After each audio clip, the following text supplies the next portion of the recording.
बाबा क्या छुट्टै भएर दुईटा दुनो भैँसी बेचेर 4.5 लाखको बाइक किन्यो। को ढाकाले उडाइदियो हे भगवान। हेर्दा हेर्दै आँखा झिमिक्का माल गायब गराइदियो। माइला किन रुन्छस् है माइला? यस्तै सुत्या मान्छेलाई सग्लै उठाइदियो तैँले त मलाई है। त कुलङ्गार त मेरो घरमा आउँदैन आके। मेरो आलो गाउँमा नुन छ किन आए? त्यस्तो होइन है माइला।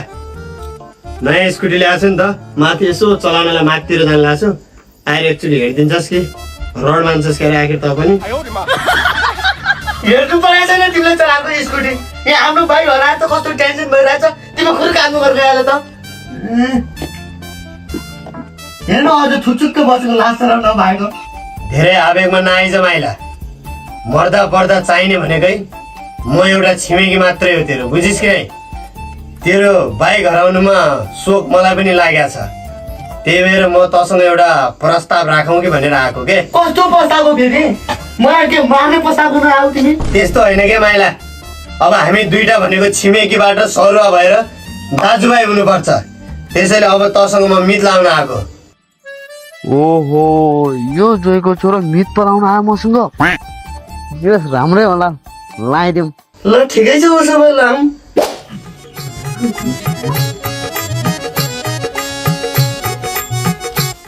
अब त मेरो सुख दुःखमा साथ दिने आज कि नि मिच्छु।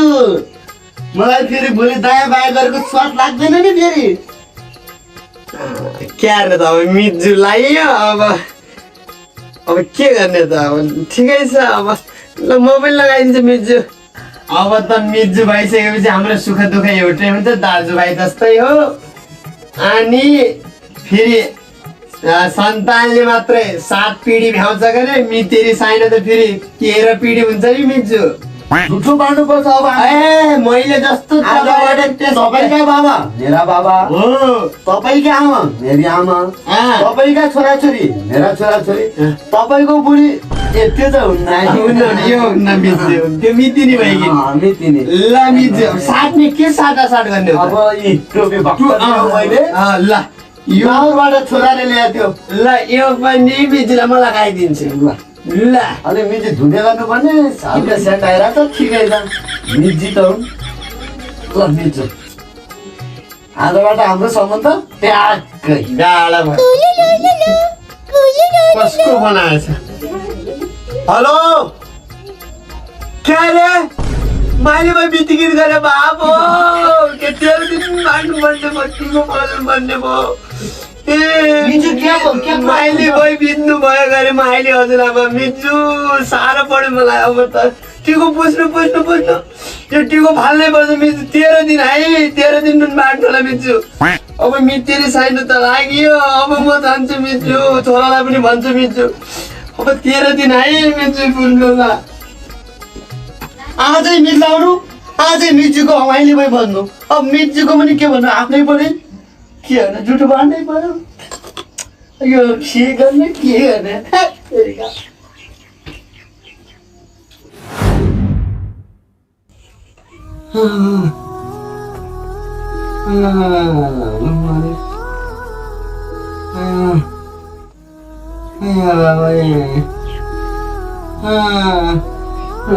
मरे बाबा नुन खान बाबु 32 दिन भइसक्यो।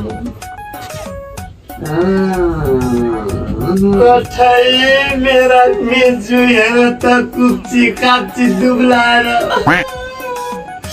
कुप्ची काप्ची पढेर मिजु टिठै लागेर आयो मलाई त तपाईँलाई देखेर। मिजु कहिले नुन खान पाइने हो? कति दिन बाँकी छ अझै? छैन मिजु। अब भ्याइयो मिजु। 13 दिन भयो आज मैले नुन खाएर आइसकेँ। तपाईँ पनि खानु होला है? नुन खानु भयो? मिजु यस्तो जुठो त कहिले नपरोस्। म पनि आज चाप्था नुन खाइदिन्छु। अब खानु मिजु खानु। मैले त भर्खर दबाएर आएको मिजु। केही धन्दा नभएन। अब त्यस्तो जुठै पर्दैन। हेलो क्या रे? माइला भाइ बिति जानु भयो अरे। लौनली के सुन्नु पर्यो यस्तो? मिजु फेरि 13 दिन थप गर्नु पर्ने भयो। अरे बाबा चक्का लागेगा। अब त्यही त मिल्छ 13 दिन कटेगा 26 दिन त हो त अब फेरि 13 दिन थपिया टोटल 26 दिन भयो मिल्छ अब के गर्नु चाहिँ यस्तै छ गयो मिल्छ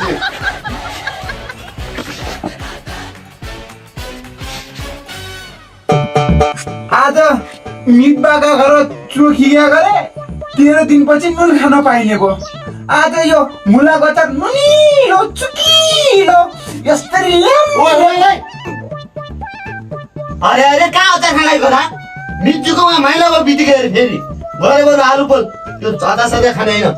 होइन के बाबा तिम्रो थाहै पाउनुहुन्न मैले खालका देख्छ त एउटै मान्छे कस्तो घाँटी सुकेछ एउटै खाऊ त्यो उल्टो कुर्तीले खान्छ खाला के पापा देन नुन खान्छन् मिर्चु भनेको आफ्नै मिर्चु भनेको आफ्नै सन्तान बराबर काम पानी खाने पिटी सोकले के पानी खाने मिसक्ने एउटा पानी खान पा अब खाने नभए कहाँ खाने दिन मर्न नसके अभिले लाग्यो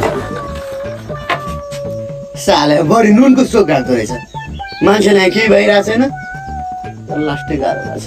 ए बा भन्नु गर्दा सुन त यता हामीले मात्रै नुन बारे हो कि तिनीहरू पनि नुन बारे छन् तिनीहरू एकदमै बापति छन् है काका जस्ता अनुहार गरेका छन् तिनीहरू हामीले मात्रै बाहिर जस्तो बाहना लाम खान्छन् कि इधर चेक गरेर आउँछ हौ ए बाबा खान्नन् यार खान्नन् आफ्नै घरको खालान् हामी मितेरी छैनौँले त खाएको छैनन् भने उनीहरू के खालान् यार होइन बा उनीहरू तीन दुई बाउ छोरा कलौटाहरू एकदमै बापति छन् स्याल जस्ता छन् स्याल जस्ता एकचोटि चेक गरेर आउ त जाऊ अब यस्तो कुरामा पनि के शङ्का हान्नु र त्यही पनि अब एकचोटि हेरेर आउनु त अब के खाएर बाँचेको छ म त लताइ त फेरि घरेर बसेस कुकुर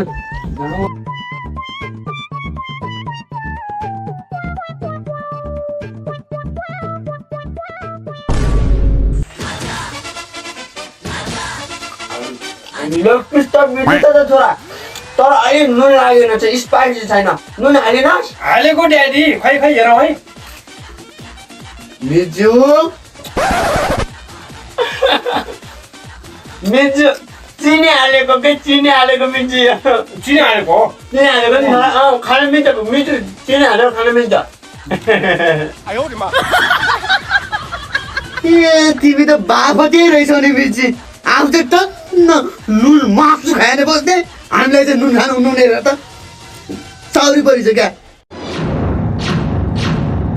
मैले तिमीलाई भने होइन बाउ उतिखेर त्यस्ता भुसुरुङ्गेसँग मिट नलाऊ भनेर मेरो कुरा सुनेनौ तिमी लाटा बाउ जहिले जता भने उतै लाग्ने आफूले मजासँग मासु लुटे 13 दिनसम्म नुनमा मेरो पेटभित्र गएको नुन खान नपाएर मुला वाचा पनि खान दिएनौ तिमीले मलाई कम बाफती गरे तिमीले हामीलाई कम षड्यन्त्र गरे मार्न हो तले अब के गर्ने त छोरो मेरो बुद्धि भ्रष्ट भइगयो यी बेला बुद्धि भ्रष्ट भएको होइन के बाउ हामीले पनि तिनीहरू जस्तै खुरापाती दिमाग लगाउनु पर्छ अब षड्यन्त्र चल्नुपर्छ तिनीहरूलाई बुझ्यौ कि नै खै यार छोरी यो षड्यन्त्र भने के हो क्या गर्दा म लालाजी थाहा नै अब तँलाई केही खुरापाती दिमाग आउँछ भने घर के थाहा पाउनु पर्दैन के बाउ जति दिन तिनीहरूले आफ्नो आइडिया लगाएर हामीलाई नुन खानु पठाएनन् नि हो त्यसरी नै हामीले पनि केही आइडिया निकालेर तिमीलाई पनि नुन नखानु बनाउनु पर्यो के ए भाउ म त केही थाहा पाउँदैन तँलाई जे आउँछ त्यही गर के मलाई त केही पनि थाहा पाउँदैन लाल लाठी त भइगयो म अब यता सुन्नु के बाउ हाम्रो जुन मर्या हजुरबा छन् नि त्यसलाई फेरि मार्नु पर्यो गइहाल्नु त जाऊ उठिहाल्नु त लाटा बज्दैन मेरो बालाई फेरि मार्नु पर्यो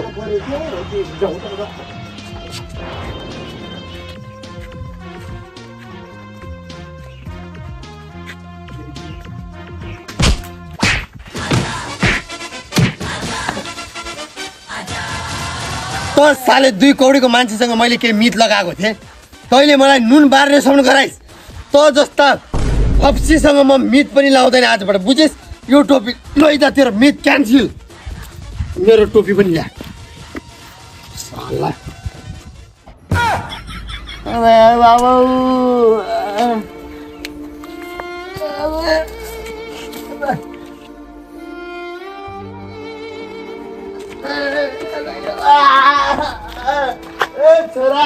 नमस्कार हजुर नमस्कार महाराज नमस्कार चाहिँ गरियो तर के भेलाग्दा देखिनु भएको छ चिन्नै गाह्रो भयो त मलाई त चिन्न त म पनि तपाईँहरू जस्तोलाई चिन्दैन हजुरले विनोद चौधरीलाई चिन्नुहुन्छ ओहो विनोद चौधरीलाई चिन्छु त तपाईँको आफ्नै मान्छे हो? कहाँबाट आफ्नो मान्छे हुनु? मैले पनि चिन्छु, त्यही भएर सोधेको हजुरलाई। अनि के कति कामले आउनुभयो नि तपाईँ? अब अप्ठ्यारो नमानिकन भन्नुपर्दा अरू ठाउँ चाहिँ छोरीको हात माग्ने चलन छ, म चाहिँ हजुरको छोराको हात माग्न आएको। हेर्नुहोस् बाबु के भेलाग्दो सिस्टम रहेछ त। ठिकै छ, मेरो छोरो ए1 हो, त्यो ग्रेजुएसन के भन्छ नि त्यही गरे हो। तपाईँको छोरीको के कस्तो छ पढाइ? अब हेर्नुहोस्, मेरो छोरीको पढाइको कुरा गर्नु पर्दाखेरि त्यो मास्टर के भन्छन् नि, त्यो मास्टर के हो त्यहीसम्मको छ। ए मास्टर बेसन। हजुर हजुर हजुरले सही भन्नुभयो, त्यही हो मास्टर बेसन नै हो हजुर। ए गजब भएको त। मलाई तपाईँको छोरीको पढाइ मन परिहाल्यो, मेरो छोराको पढाइ तपाईँलाई मन परेको। बिहेको लगन काटो हान्दियो। ल हुन्छ हजुर, हजुरदेखि पनि ओके भयो, मेरोदेखि पनि ओके भयो। ल बिहेको तयारी गर्दै गरौँ, म दिन हेराइहाल्छु है त। ल लगन काटो बसिहाल्छु। ल ल ल, मान्छे त साह्रै धेरै लाग्दा। ल हुन्छ, हस् त, नमस्कार। हस्।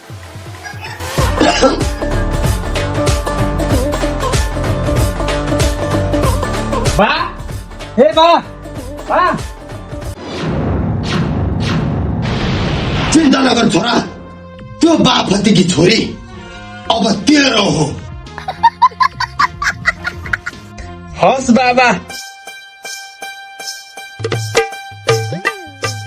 अनि त बाबु त्यस्तो खतरनाक एचआइभी रहेछ त्यो टोकेसँग, कसम त्यसले त जोइलाई बिहा गर्ने बित्तिकै सिधै जोइको मलदर यत्रो बनाइदियो। त्यो एचआइभी त गतिलो होइन नि त। हो ड्याडी, त्यो मान्छे खतम रहेछ क्या वास्तवमा।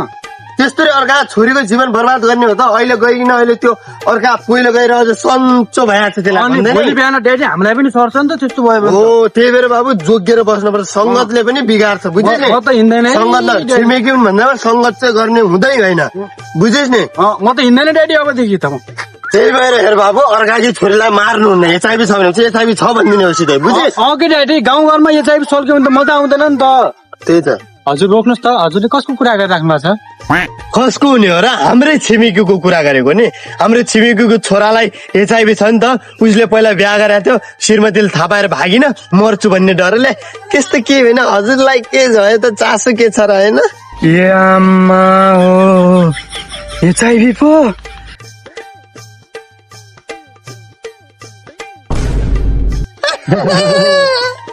यति भएपछि त बिहे ट्याक्क भाडियो, तसँग बिहे भइहाल्छ नि।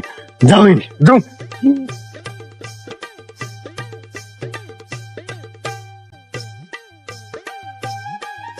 ए हजुर, ए हजुर, हजुर बाहिर आउनुहोस् त। बाबु क्या भो? हजुरको छोरालाई त एचआइभी भएको हो र? एचआइभी गरे? ए माइला, किन कुकुरले बु लुगाए जस्तरी साँचो कुरा लुगाएर आछस् तैँले? भन्दैन उहाँलाई कि तेरा छोरालाई एचआइभी छ भनेर? भोलि उहाँको छोरीको ज्यान तलमाथि भयो भने? अस्ति भर्खर मेडिकलमा गयो बेला एचआइभी देखा होइन तँलाई बुदा? अरे क्या गजबै भयो त हजुर।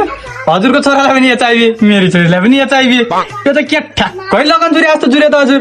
तपाईँ चिन्ता नगर्नुहोस्, बिहे त धुमधामले गर्ने हजुर। ए धेरै खुसी नहुनुहोस् तपाईँ पनि।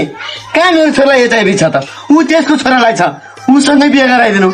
यो छिमेकीले कहिलेकाहीँ फटाइ गर्न फसाउनु खोज्यो भने जो राम्रै काम गरेर छोरा आइज फोकट्या फसाएको थियो। ए बोदा, कसलाई छ एचआइभी? अब कका छोरालाई छ एचआइभी? नहुने कुरा गर्छस्? छैन हाम्रो छोरालाई एचआइभी। त्यसै हावा त सुन्दी नमस्कार। तिम्रा सुन्ने हिँडाइ छोरा हिँड्नु त भाषो